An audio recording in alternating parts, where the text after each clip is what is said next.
Hello Crash Live. Hey! It's good to see you. Happy you had a good day. Good. All on good form? Planning beers later? Good. Hi, well, yes, I'm Chris Smith. Some of you will have met me before at other venues, or actually met me today. A chap in the sitting in front there. So, brief thing about me, I was the chap who reverse engineered the Spectrum ULA and wrote the book about it, from which I guess it spawned lots of children in various projects and things. So instead of doing a full-on presentation with lots of things for you to look at on an overhead projector or screen over there, I thought I'd just tell you a story. Keep it nice and simple, and we just, it is 5 o'clock at the end of the day. We've had a long day, haven't we? So let's just keep this chatty. So, before the Spectrum was the Zx80. If you didn't know, the reason it was ZX and not just Z80 after the Z80 processor was Uncle Clive thought it sounded cool. So that's where the ZX came from. No other reason than volume. I'm being prompted from the back. There we go.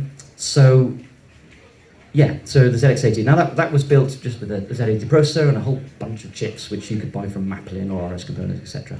Very successful as a kit, very successful. Apart from, as Clive would have said in Micromend, that damn flickering, So along came the Zx81, which is exactly the same as the Zx80, which fixed the flickering, but importantly, consolidated all of the logic chips and things, so everything part of the processor, the ROM and the RAM, into a ULA from Ferranti, which is a massive cost saving. So I think the kit went on retail for just under 50 quid, from WH Smiths and stuff.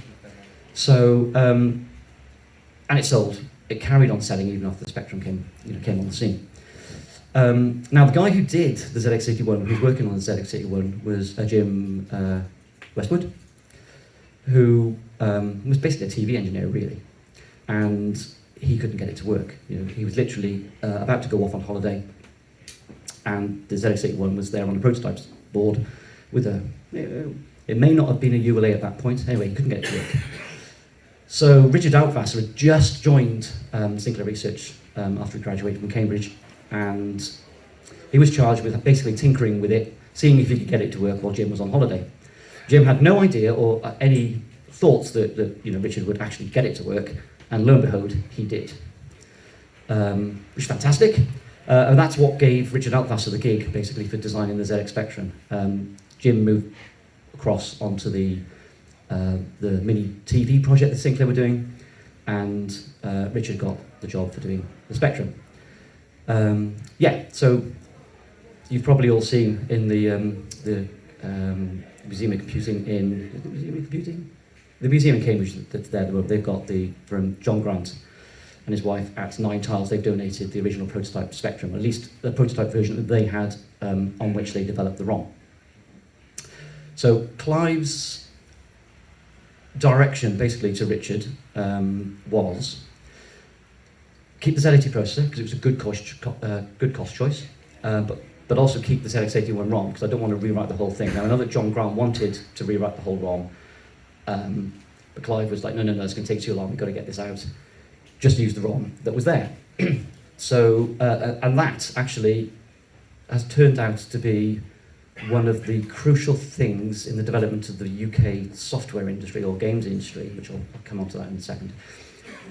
So Richard designed this Spectrum, basically, with colour and sound, but he had some limitations. The ULA chip could only be done at that point in time in a chip size up to 40 pins, and that caused him some technical issues, where he had to multiplex the sound and the tape into like a single pin.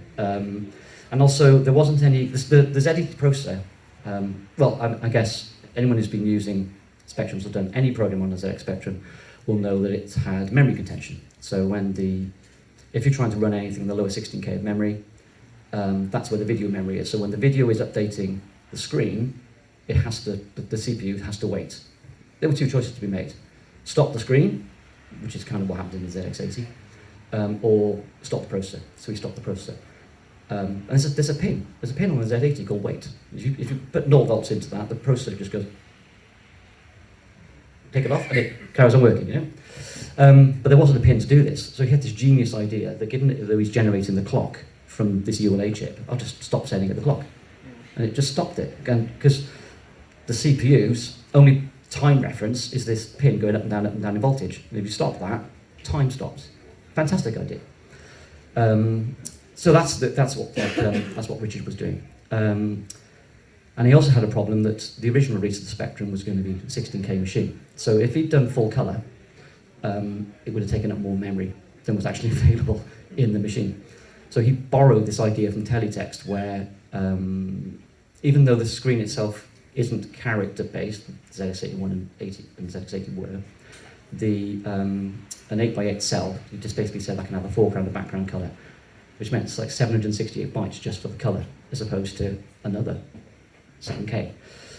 So that was his, again, really creative, going for the functionality and making, finding technical solutions which will meet that functionality. And that led to this wonderful colour clash that we all love, I guess, with various degrees, but you take that away and it's just not a Spectrum anymore, is it? For the longest time, the Spectrum was called the Zx82, as everyone probably knows, but does anyone know where the name the Spectrum comes from? Well, it was going to be called the Sinclair Rainbow for quite a while, actually, and that's why Richard Alphonse and Stephen Vickers, when they went off and formed their company, it was originally called Rainbow Computing because they just stole the name. It was an office party, and one of the girlfriends of somebody who worked there suggested the Spectrum. Why do you call it Spectrum? And then that's where the name came from. I was lucky enough to meet and have dinner with Richard Alphonse when I was writing the book, and he's furnished me with all these anecdotes. So, credit to him where these all come from, basically. So he designed this ZX Spectrum all on a motherboard.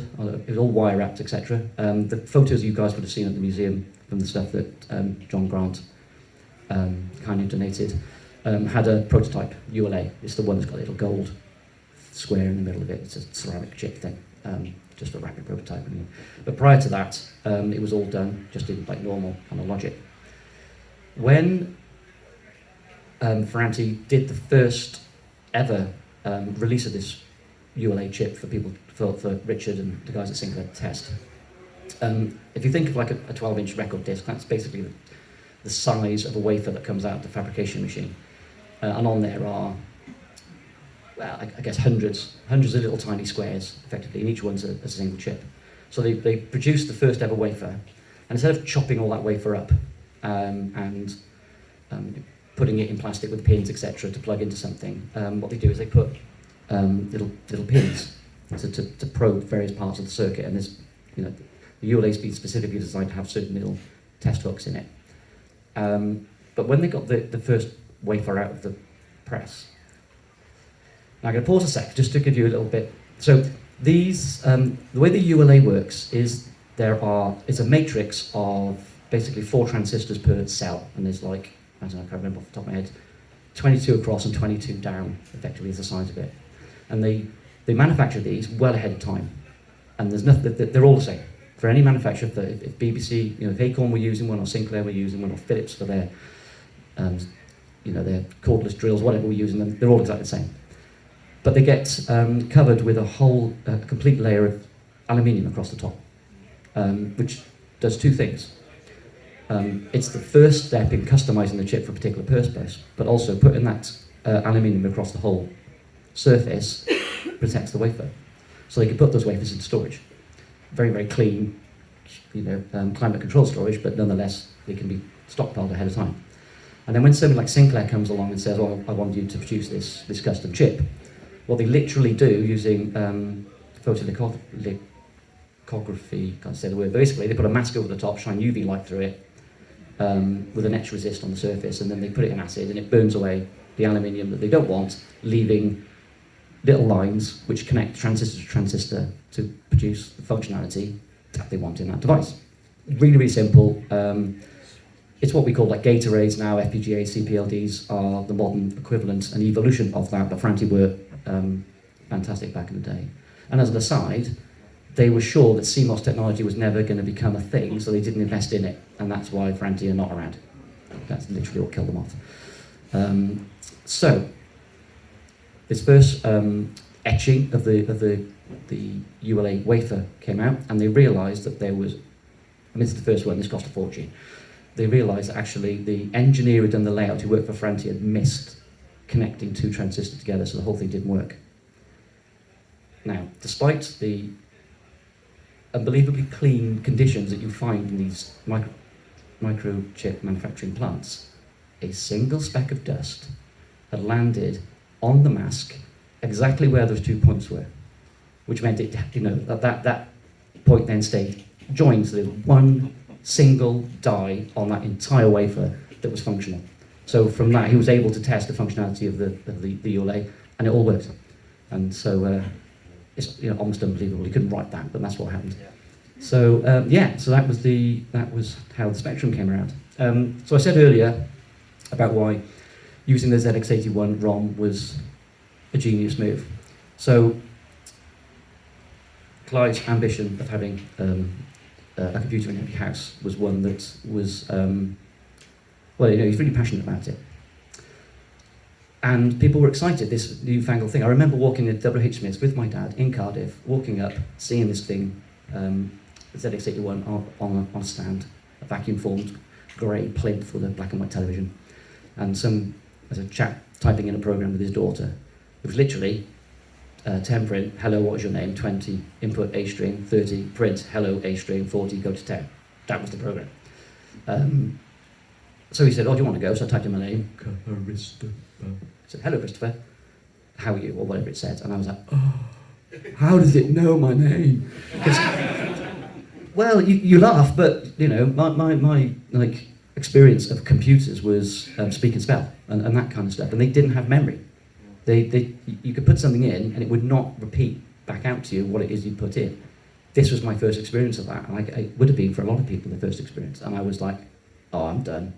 Even this is whoa. And so within a year I had a Zx81, and then Christmas '83 is when I got my ZX Spectrum, which was just like mind blowing. So there were a lot of people getting really excited about, they owned a ZX80. Well, they didn't know really what they were going to do with it, but they were interested, intrigued, fascinated, and they taught themselves to program. The programming book you got with it, which I think was by Stephen Vickers as well. Yes. It was it? Yeah, thank you. That was very good. So, it taught a generation of people to start to program. So when the Spectrum came out, there were lots of, can't really think of the games really, but there were lots of little back bedroom game companies producing software. But when the Spectrum came out, all these people who'd been putting all that investment in ZX81 were able to transition almost immediately across the Spectrum and just learn the new things. Because any ROM routines they were calling were probably still relevant because it was based on the Zx81 ROM. So that was a happy accident, but that is why the ZX Spectrum had such a massive explosion of really good quality games really early on. And I think it's important to remember that at that time there were probably something in the region of about 87, or I'm making that number up, but it's of that magnitude, computer manufacturers of some description. It's obscene how many people were trying to tout the peripherals and actual computers and things, and there was no standard. We were all used to PC and stuff, but they didn't exist back then. So you learn how to do stuff in one computer, then you go to the next computer, and it's all different. You have to relearn stuff. So I think that's just important to note that that's not what really happened on the Zx81 transition to the Spectrum. And we certainly, I've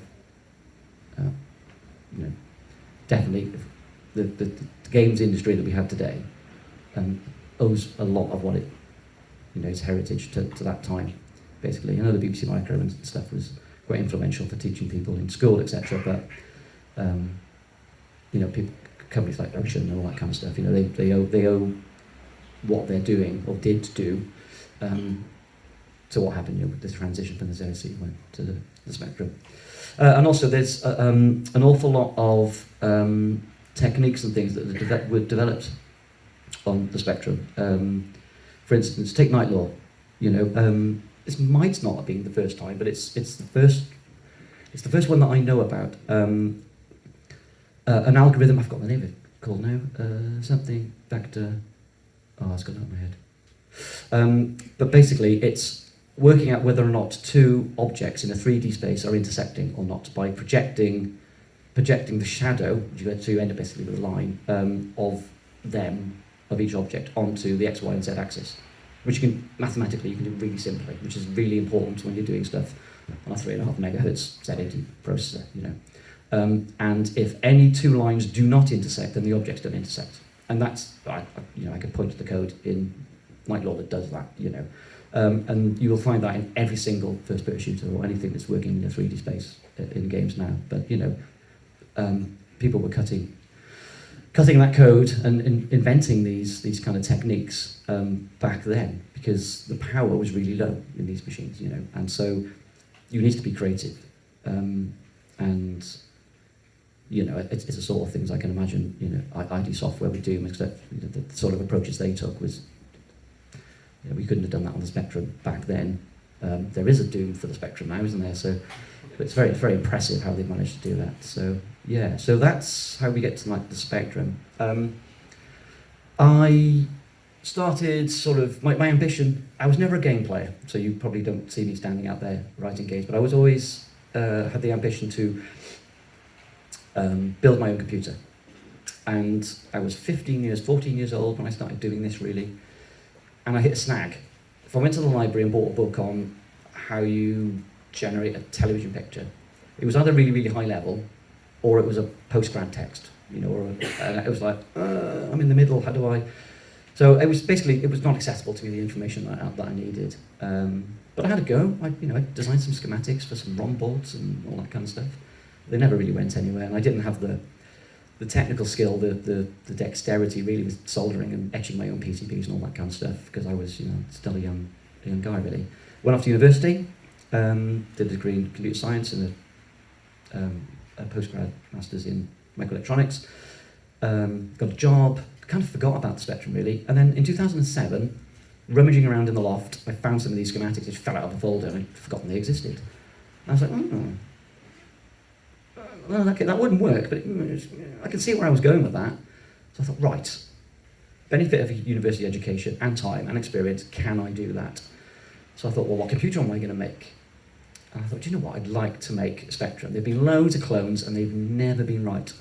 And as a games programmer, they've never been right. So I'm skipping a bit actually. Back in 1996, like 96, I wrote a game. And I went to a ZX Micro Fair, and I love the ZX Micro Fairs, they were brilliant. And today is like being the closest to a ZX Micro Fair I've ever been to, it's fantastic. I guess many people here have been to them before, and yeah, brilliant. And I bumped into Mike Meek from Microgen. Got talking to him. I had some silver ZX printer printouts of these 3D graphics and stuff I was doing, and he quite liked them. So he picked up a copy of Herbert's Dummy Run, wrote his phone number on the back of it, said give me a ring. So I gave him a ring, worked on the game. They decided to pick it up, but at that time, Mike had left the company because I think he was probably spending more money than he should have done, really. And Rod Cobain, who was their marketing director, was now the MD, and he really took a shine to me, really, and they decided they were trying to stay afloat, basically, and thought they could do it, but at that time, 86, I guess it was, the budget titles were Mastertronic and all that kind of stuff. So they picked up my game, they're going to release it on that, but before it happened, the finance plug was pulled on, so they disappeared. But he lost my contract, and I got somebody to phone me up who bought the game off me outright, so I got some money for it in the end, which is great. But the game was 2 years old at that point, and 85 to 87 is like that's a long time in ZX Spectrum game development. But before I finished at Microgen, before the Microgen folded, it was over the Christmas, I was working on a new Wally game for them. So I turned that into a spacey game, and my graphics were very similar to Raf's graphics, because of course he'd just come out of Microgen as well. So it was a bit Exelon-like, but Houston looked at it, and they said, "Oh, actually, 7 out of 10 for playable demo." But I never finished it. I went to university, and that was the end of that. But it's up. I uploaded it online a few years ago, so you can go play it. It works, it's just you can't complete it, the ending's not done, etc. So yeah, I've always been in that kind of scheme really. So having a look at doing the Spectrum, recreating the Spectrum as a clone, my ambition was, look, let's get this time inaccurate, because nobody's ever done that. And in order to do that, you need to understand how the ULA works. But the ULA is a chip inside a big bit of plastic that nobody knows about. Because companies such as Sinclair and Acorn, they were innovating and then moving on to the next innovation. They had no idea that we'd all be sitting in a room in 2024 with me sitting here with a microphone telling you stuff about that happened 4 years ago. They had no idea. But this kind of called digital archaeology is really important now, because not necessarily the Intel processor, but let's use that as an example. There was a whole path that led to that of innovation, and a lot of the early stuff, it's just not documented, but it happened, and it was important. If it hadn't happened, later things wouldn't have happened, or they would have been very different.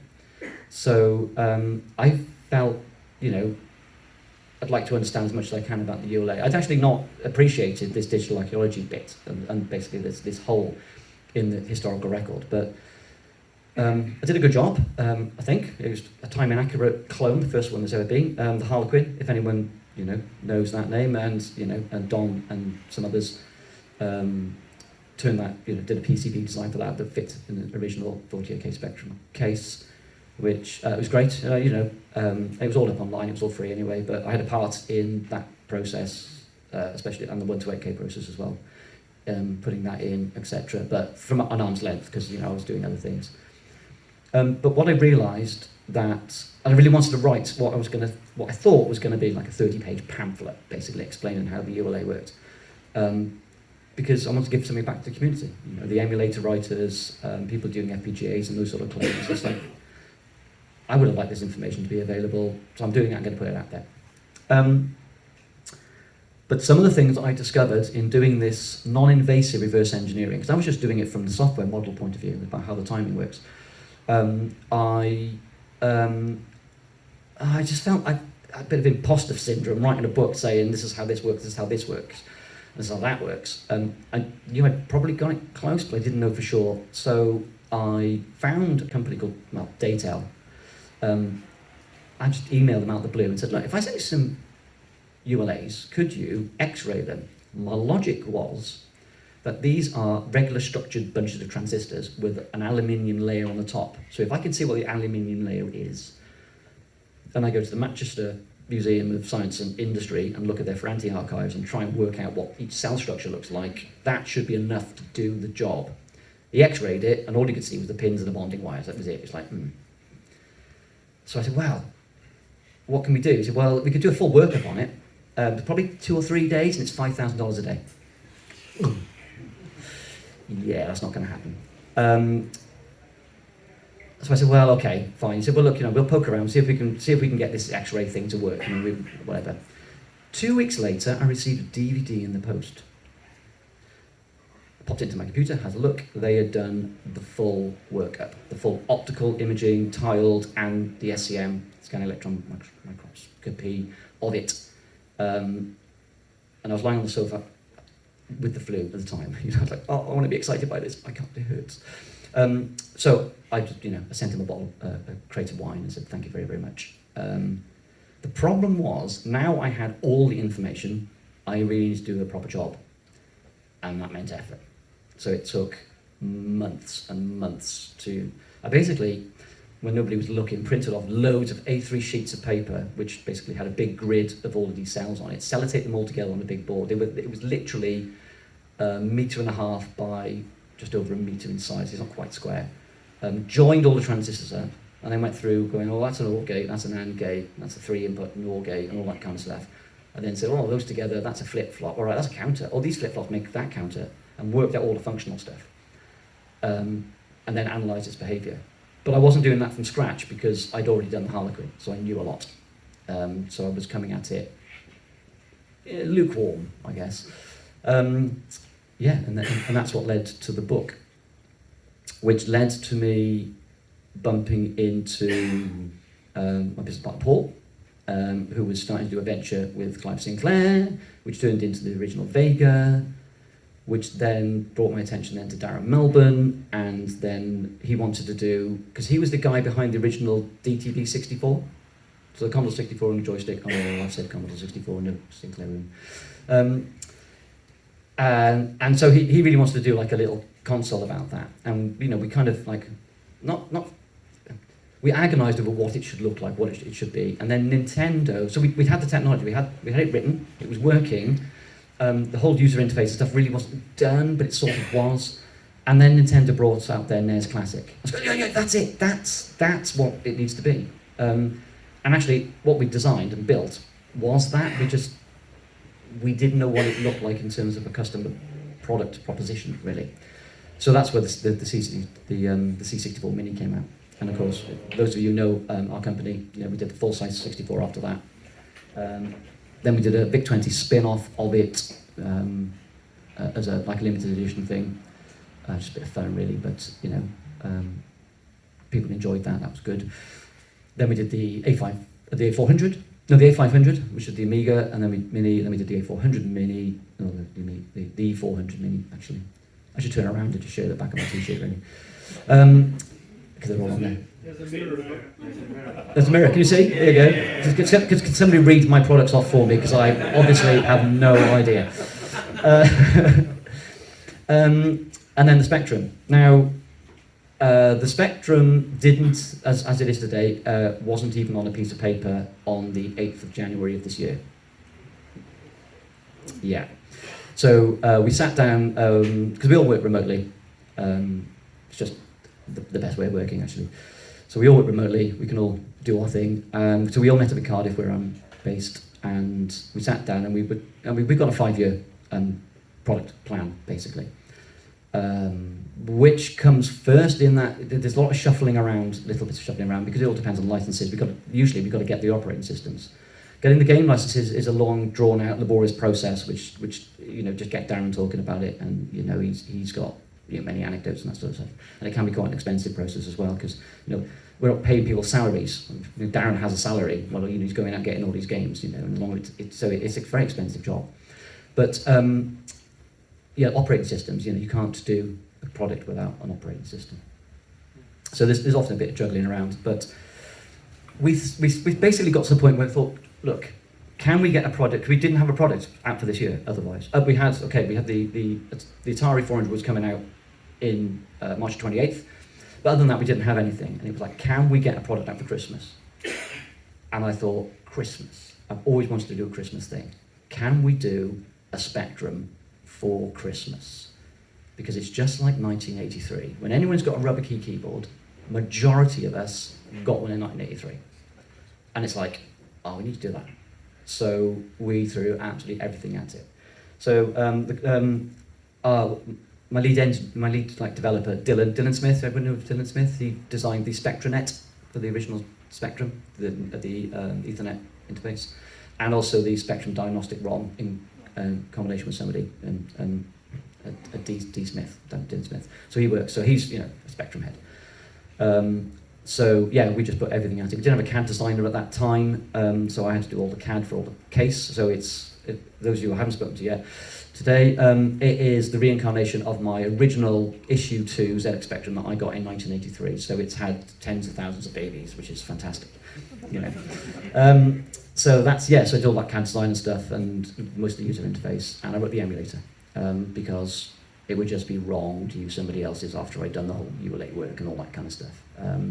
But it also meant that we really understood how it all worked and how it integrated. So putting like a rewind mode in there and all the little bits and pieces we've done was not easy. Now the rewind mode was, as Dylan says, the gift that keeps on giving. I'll tell you how it works. Every 10 seconds it takes a snapshot, you know, that's it, and records all your keyboard inputs. So you're playing a game, you die, you think, oh, I'm going to rewind. You rewind, you let it play through the point where you died, you didn't die. Oh, well, that's not right. Because unless we get the timing exactly right as to when we repick the keyboard inputs and joystick inputs, it can just be off by like, you know, half a frame, or even a scan line doesn't work. So somebody would say, oh, I did such and such and such and such, and then I died and I didn't die. It's like, oh, can you reproduce it? No. Okay, fine. Did it actually happen? Well, I think so. Oh, it's even worse. Because you don't want to go into production with that kind of ambiguity, etc. So yeah, it was horrible. So yeah, that was horrible. And something else that was really difficult was getting that keyboard right. Now, who has had a touch and a feel of the Spectrum? Yeah, okay, most of you, right. It's pretty good, isn't it? In fact, I'd say it's identical to the original Spectrum. Well, bear in mind that all the membranes, all the rubber keys that we've got at the moment are like 40 years old, so they've weathered slightly. That was really hard to do. From the point of view that I did a press interview the other day, and it just popped into my head, like, they don't make them like they used to. In fact, they can't make them like they used to, because the processes are now, they're different. They're far more automated, and there's a quirkiness to the way that rubber keyboard's made. It's like if you look at a remote control, like a Fire TV stick or even a gamepad, the little rubber bit that you press that suddenly gives and then makes a contact that gives you that tactile feedback is uniform. Now the Spectrum, if you've ever had a look at the Spectrum rubber mat, it doesn't work that way. It doesn't give at the back, it hinges at the back. It will compress at the back, it's a big sheet of rubber, but it doesn't go that way. So trying to get these companies out in China, or our manufacturing partner, who basically does all the assembly, they outsource the electronics stuff, but they do a lot of in-house electronics design and CAD design, and we partner with them, and we do it as like an extended team, really. We've got a great relationship with them. They're really hard work and very dedicated. But they don't necessarily understand our products, because it's not something they're familiar with, and we're a different culture. And so, they're used to solving problems, cloning things, but they don't necessarily put their attention and stuff into the right, their energies into the right part.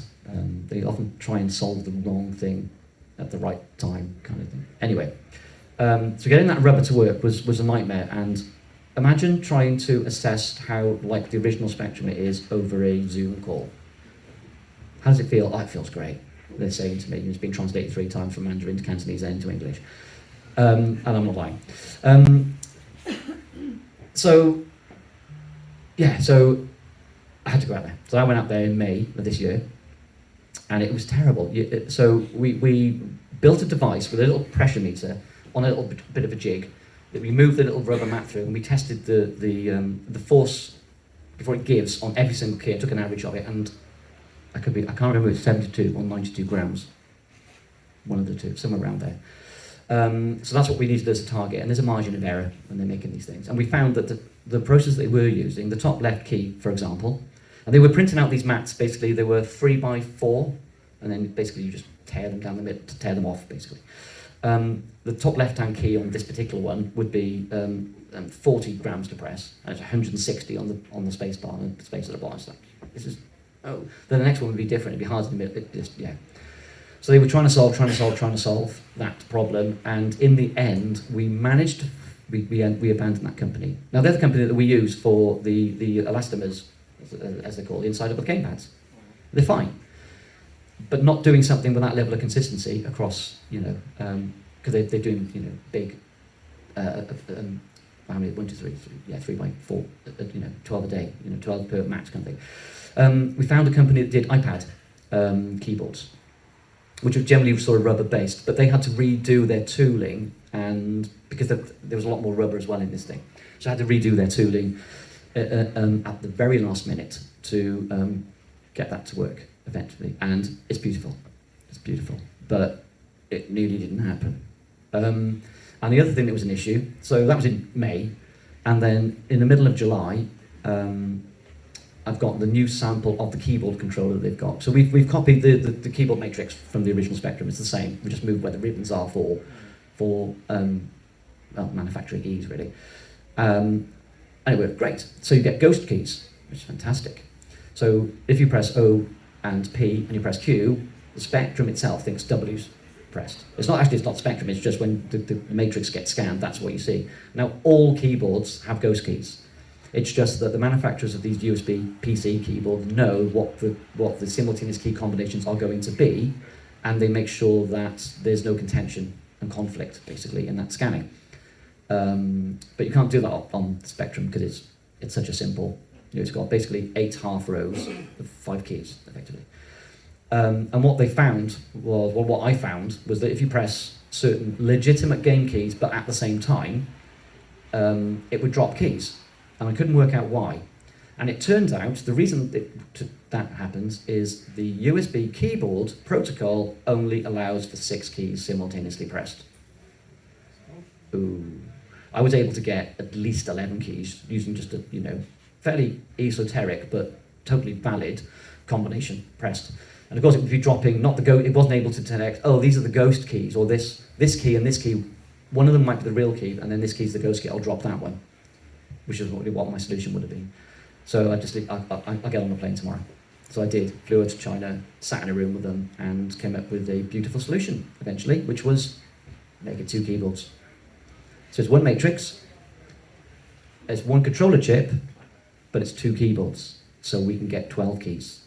And I couldn't come up with a combination legitimately that didn't involve my nose and my chin and my 5 fingers on both hands being more than 12 keys. So yeah, that was that solution really. But I needs to be in the room with the team to solve it, because they were trying to solve the ghost key problem. Which we didn't want to solve, because so you can plug a USB keyboard in, and the emulator that's inside the Spectrum will emulate the ghost keys, because that makes it, a Spectrum. That needs to be in there. And the last thing that was really, really quite difficult to do was that keyboard plate. One other thing with the keyboard, the rubber matrix was it kept shrinking, so it wouldn't fit in with the holes. It kept, on the inside there, it would be rubbing, etc. A sensible but unacceptable solution from China was, we'll move the holes. And I'm like, so my answer was, guys, listen, right? Sinclair was able to do this 40 years ago. Surely we can do that now. And they were like, yeah, okay, right. So my attention to detail in all of these things is, let's just say, for me it matters, and I know for you guys it matters as well. So getting that Spectrum right, getting the keyboard right, getting the rubber right was really important. And to finish, we didn't have a ROM. Yeah, I guess you knew I was going to come onto this. We didn't have a ROM, so myself and a guy called Andrew Owen, you may know Andrew Owen, he designed the ULA Plus scheme, long-term friend of mine, had managed to get, through discussions with John Grant, got the Zx81 open sourced, which is fine. Now, it actually turns out that we've got a commercial license to use the Zx81 ROM anyway, but that's kind of immaterial. But Andrew had also written this thing called OpenSE, which is a new ROM for Spectrum-y kind of things, but it's not supposed to be functionally compatible. If you want to type print, you type PRINT. Given that we were doing a rubber key Spectrum with all the legends on the keyboard, it needed to say print if you press P. It needs to come up with print. So Andrew and I mostly Andrew took OpenSE and the Zx81 ROM and various other bits and pieces that were in open source, and made a ROM that had the tokenizer in it that was binary incompatible. So it doesn't match through machine reverse engineering, basically. So as a Z80 programmer, I know that there are certain instructions you can switch around, etc. And it's changed the functionality, but it changed the binary of it. And there are certain other bits in there which are exactly the same as in the Spectrum ROM, but that's allowed under copyright law in terms of for compatibility purposes. We're not trying to duplicate the ROM, but none of these games are going to work unless these 4 bytes. If you're not going to do pop HL, pop D in that order, it's not going to work. So it's minimalistically in that sense. So we got this ROM called TokenSE, and it's as close to the original ROM as we can get it without it being the original ROM, and being open source and being free for people to look at and mess about with. Of course, it's not going to support every single game, but you can put ROMs on USB stick, because there's loads of custom ROMs out there that are available.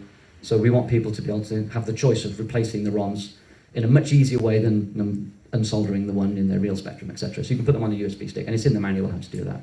But of course, if you've got any compatibility issues, just do that. As long as you own the original ROMs, you're free to use them, aren't you? So everyone here does. Well, has everyone got a Spectrum? Yeah. There you go. That's it. You know, there's no problem with it. So there you go. So that's the story of the Xenix spectrum through right the way how I got involved in it and how I bridged the bit in between to the spectrum. Thank you.